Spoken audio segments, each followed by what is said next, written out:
이곳에서 교회를 개척한 것이 97년 11월 1일 날 이곳에 처음 전도사로서 개척을 했습니다. 그리고 2000년에 제가 처음 목사 안수를 받았습니다. 2000년에 목사 안수를 받았으니까 목사 안수를 받은 지는 약 24년 정도 됐고요. 그리고 교회를 개척한 것으로 따져본다면 약 26년 차가 되었던 것 같아요. 제가 처음 하나님께서 저를 부르시고 그리고 주님을 만났었을 때 주셨던 그 말씀을 항상 마음속에 새기고 또 새기고 또 새기면서 갑니다. 그런 가운데서도 목회자로서 길을 갈 때에는 내가 가는 길이 바르게 가고 있는가, 내가 바르게 가고 있으며 아니면 바르게 하고 있는가라는 이 두 가지 질문을 항상 스스로에게 던져봅니다.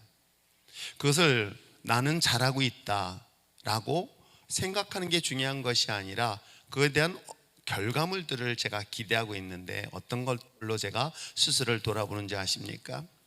아마 여러분은 자녀들을 키워보면서 아실 겁니다. 자녀에게 어려움이 있고 자녀에게 문제가 있고 자녀에게 큰 사건이 생기면은 제일 먼저 부모들은 어떤 생각하시는지 아십니까?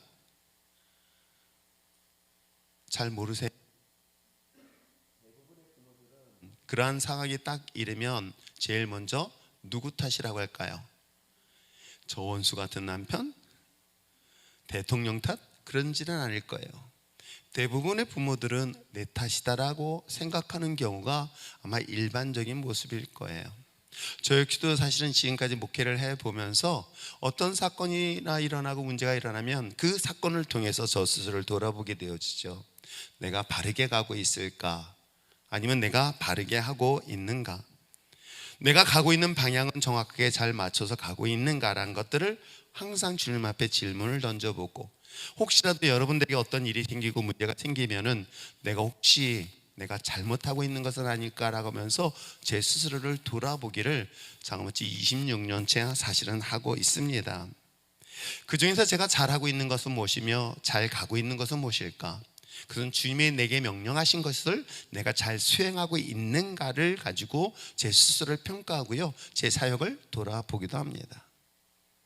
주님께서 저에게 주셨던 말씀은 마태복음 28장 18절 이하의 말씀으로서 모든 사람을 제자를 삼고 세례를 주고 그 하나님의 말씀을 가르쳐 지키게 하라. 어찌 보면 제가 예수를 처음 믿고 주님께서 평신도인 저에게 주신 메시지고 말씀이기도 합니다.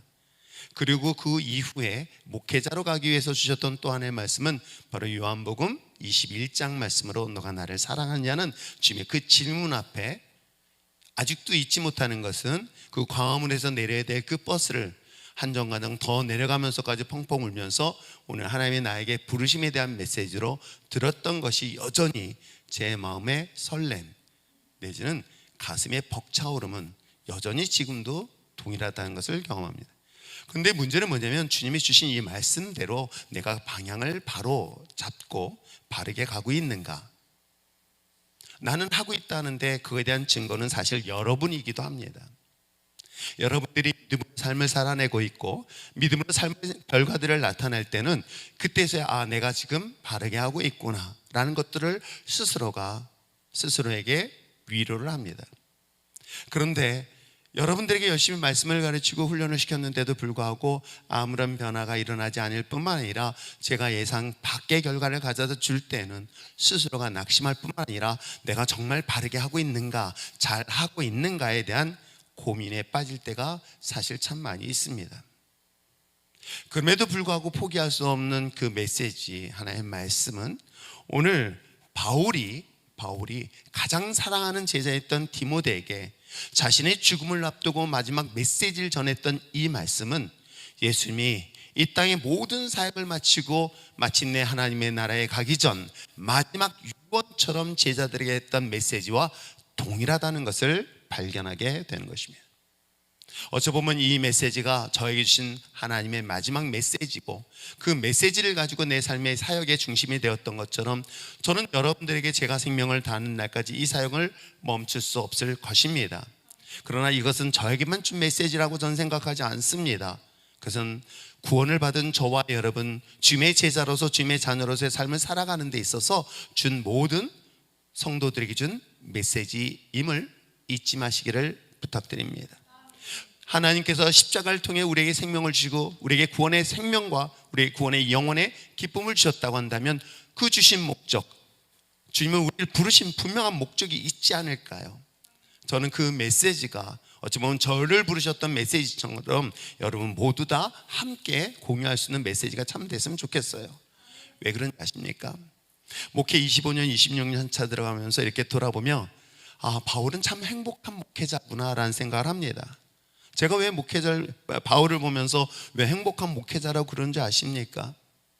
목회자로서는 어찌 보면 바울은 마지막 죽음을 맞이합니다. 로마의 감옥에 갇혀서 그가 비참한 죽음을 맞이할 때 과연 그의 시신은 어떤 모습이었을까? 결코 세상적으로 본다면 그의 삶의 모습의 끝부분은 결코 아름답지 아니한 모습일 수도 있음에도 불구하고 그는 행복한 목회자라고 한 이유가 있습니다. 왜요? 그는 여전히 복음을 전하고 말씀을 전할 때 그와 함께하는 믿음의 동역자들을 발견하고 있기 때문에 그래요. 오늘 디모데이 본문의 말씀도 마찬가지 아닐까요? 그가 낳은 아들은 아닙니다. 그가 혈연의 관계로 만난 관계 또한 아니었습니다. 복음을 통해서 예수 그리스도를 통해서 만났고 그를 자신의 영적 자녀라고 이야기했던 이 디모데, 그렇기 때문에 그를 사랑하는 자신의 영적 아들이라고까지 표현할 수 있었던 한 지도자와 한 제자, 스승과 지도자의 관계를 보면서 그는 정말 행복한 영적 지도자였구나. 그렇다면 나는 과연 어떨까? 제가 여러분을 바라보면서 저에게 무엇을 해줘서가 아니라 이 바울이 이야기하고 있는 것처럼 내 사랑은 누구보다도 사랑하는 내 동역자요 라고 할 수 있는 분들이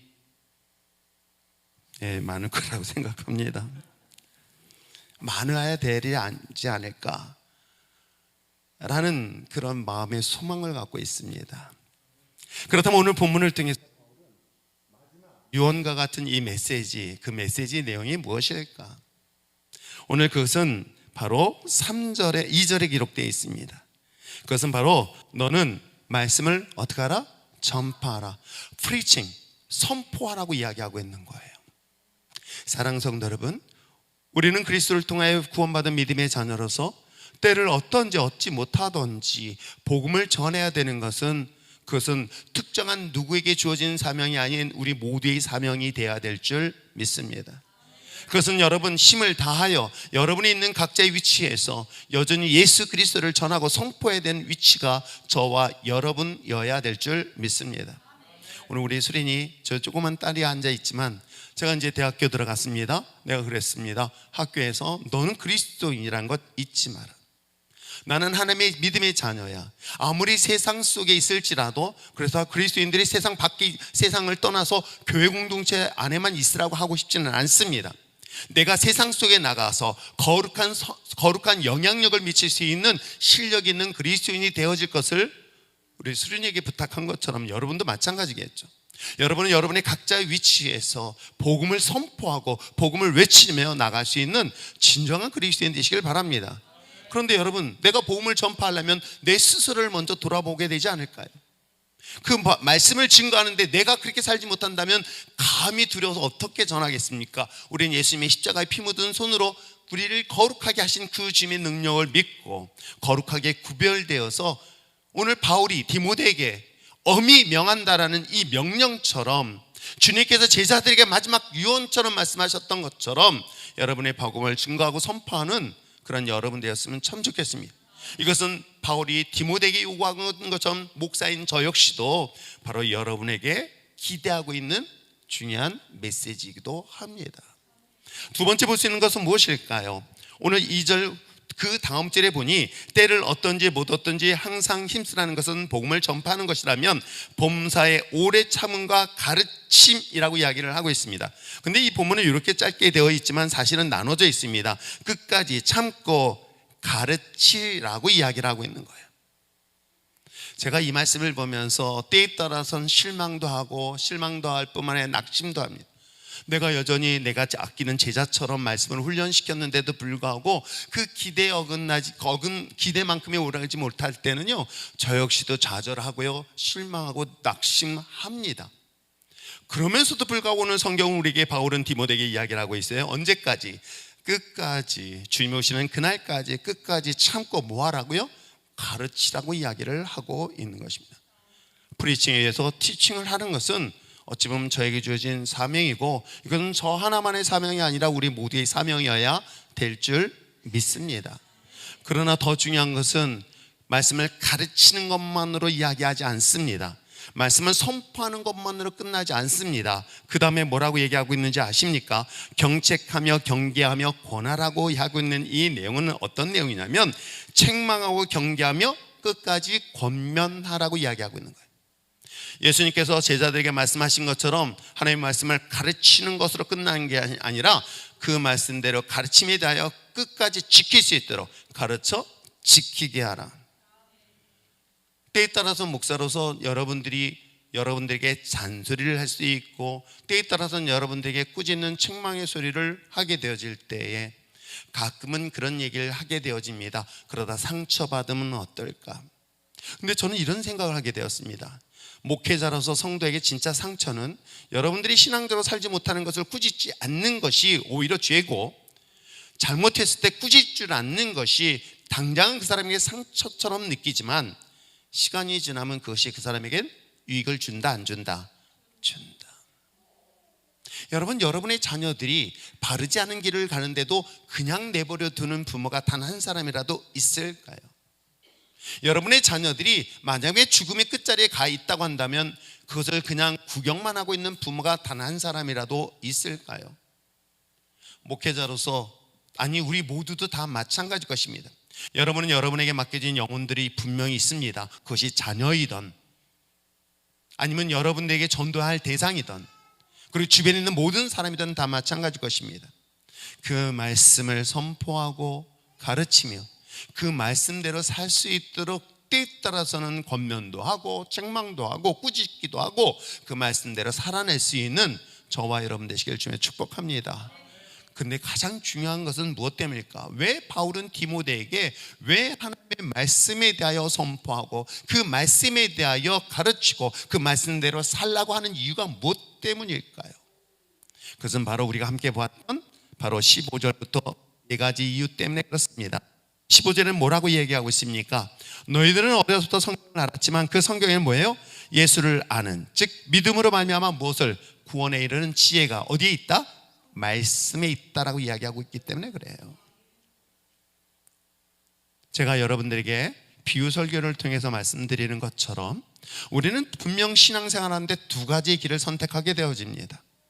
그것은 바로 진리를 선택할 것인가, 아니면은 축복을 선택할 것인가.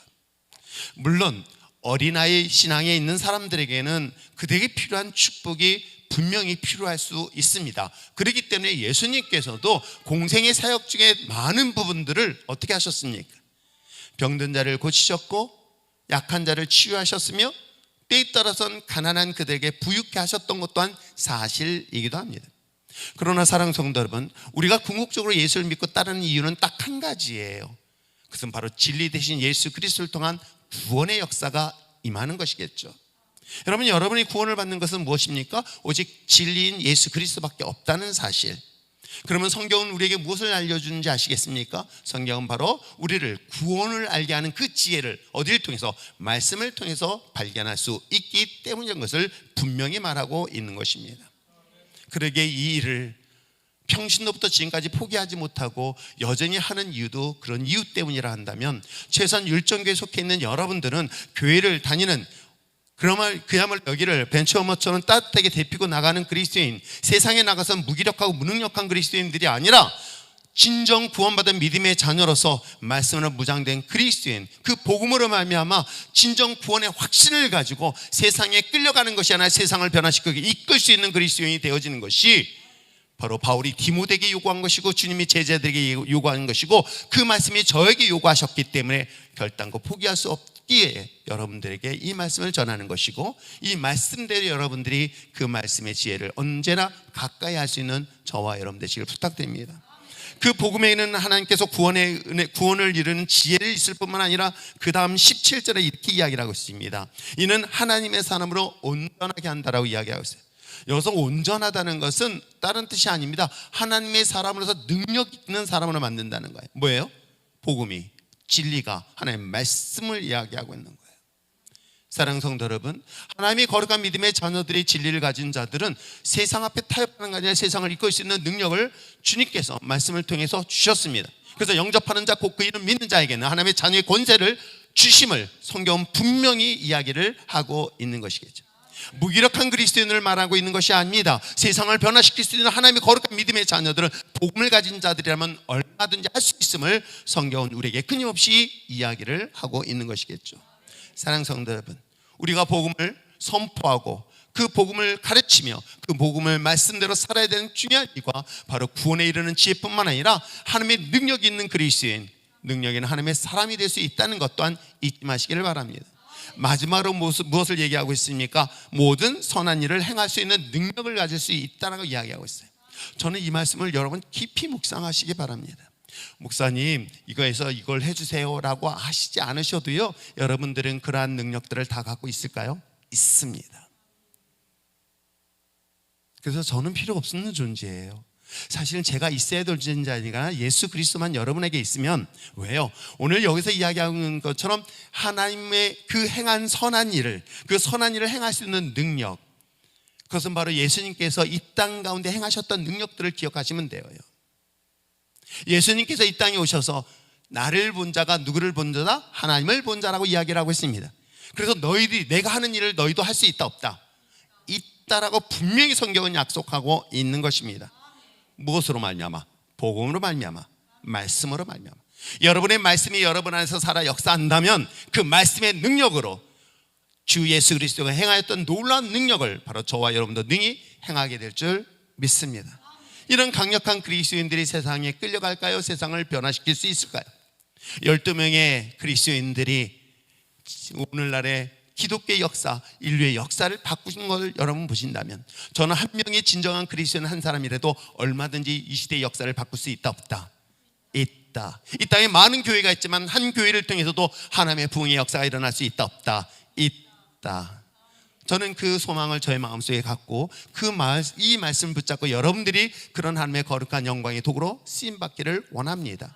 하나님이 우리에게 주시는 은혜와 능력을 우리 안에서 멈추는 것이 아니라 우리를 통해서 선포되어지고 나누고 전하여서 이 땅에 희망이 없고 절망 속에 정말 좌절한 수많은 사람들에게 복음의 능력만 가지고도 얼마든지 하나님의 선한 영향력을 미칠 수 있음을 강력하게 선포하며 나가는 우리 율전의 신앙 공동체를 저는 소망합니다.